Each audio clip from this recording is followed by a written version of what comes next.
Caber toss. The primary objective is to toss the caber so that it turns end over end, falling away from the tosser. Ideally, it should fall directly away from the tosser in the 12 o'clock position. The distance thrown is unimportant. The tosser balances the caber upright, tapered end downwards against their shoulder and neck. The caber being supported by stewards or fellow competitors while being placed into position.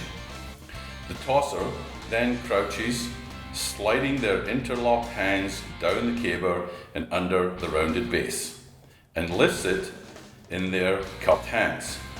The tosser must balance the caber upright.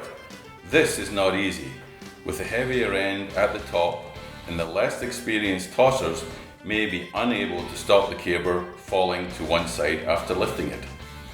The tosser then walks or runs a few paces forward to gain momentum and flips the tapered end upwards so that the large end hits the ground first, and, if well tossed, the caber falls directly away from the tosser.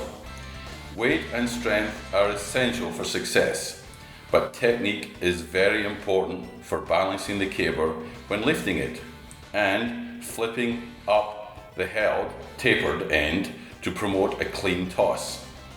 Weights and lengths vary from games to games across Canada, ranging anywhere from 16 to 20 feet and 50 to 130 pounds.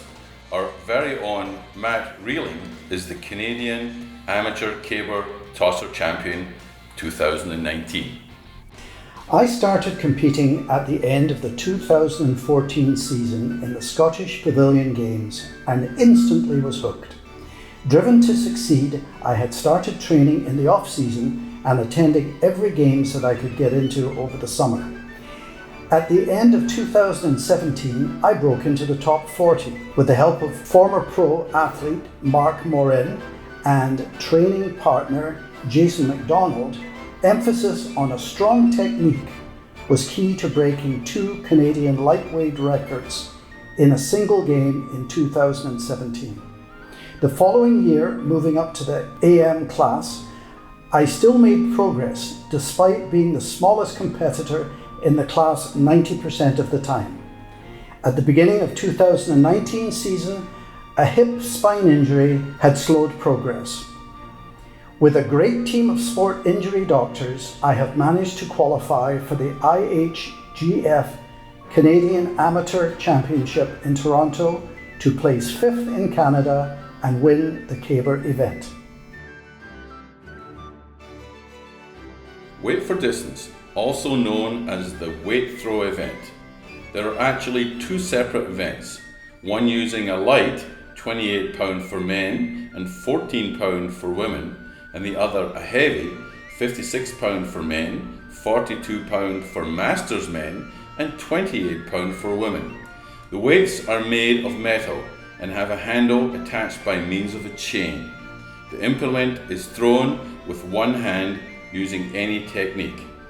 Usually a spinning technique is employed. The longest throw wins. Hammer throw.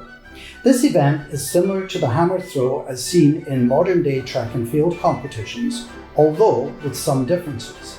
In the Scottish event, a round metal ball weighing 16 or 22 pounds for men, 12 or 16 for women, is attached to the end of a shaft about 4 feet in length and made out of wood, bamboo, rattan or plastic.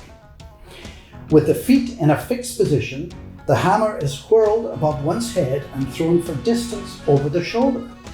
Hammer throwers sometimes employ specially designed footwear with flat blades to dig into the turf to maintain their balance and resist the centrifugal forces of the implement as it is whirled around the head. This essentially increases the distance attainable in the throw. The weight over the bar, or weight throw for height. The weight is thrown one-handed over a bar set at increasing heights above the thrower. Similar to the high jump or pole vault, the thrower has 3 attempts for each successive height. Places are determined by maximum height reached with the fewest misses. The classic technique swings the weight between the legs before pulling the weight up and directly overhead. The size of the weight varies with the competition class. Advanced male athletes throw a 25 kilogram, 56 or 4 stone weight. Female athletes throw a 12 kilogram, 28 pound weight, and male masterclass and lightweight athletes throw a 19 kilogram, 42 pound weight. In 2017, the Canadian record in the lightweight division was broken with a throw of 16 feet 2 inches right here in Manitoba by our very own Mac RELING. Sheaf toss.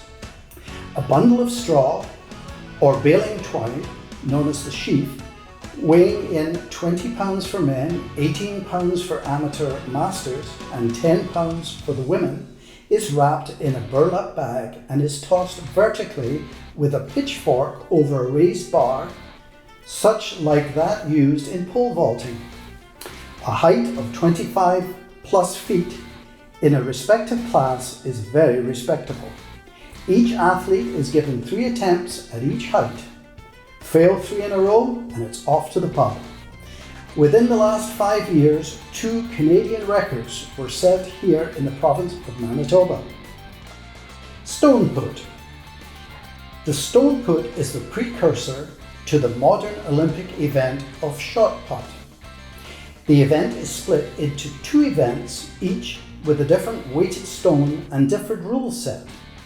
Braemar stone is thrown as a standing throw with no approach, and a stone weighing up to 28 pounds is used for men and 18 for women. Open stone. Weighing up to 22 pounds for men and 12 pounds for women, it is thrown with the option of an approach that includes, but it is not limited to, the spin and the glide. Our very own Jason McDonald is among the elite in the country with an average of 45 feet with an open stone and a powerful 38-foot Braemar.